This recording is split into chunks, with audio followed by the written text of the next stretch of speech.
si Marcos, hindi nga siya yung tipong lumalaban o pumapalag pag inaaway mo eh. Hindi nga siya yung tipong gumaganti eh. Alalahanin mo nung kumakampanya pa lang siya, minumura na siya ni Duterte, tinatawag na siyang bangag at drug addict. Okay?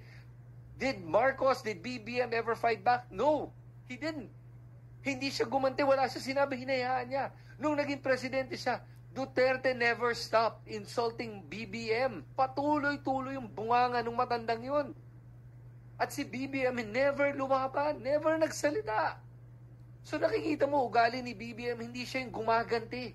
Kasi kung gumaganti yan, edi dapat marami na sigurong napatay o naaresto na walang kasalanan, di ba? Hindi. Tapos kahit yung mga bumabati ko sa kanya na tulad ko, ay nakakapagsalita ng malaya. Hinahayaan lang niya at hindi lang yun. Pinapakinggan yung mga sinasabi ng lahat ng mga tao. Yun na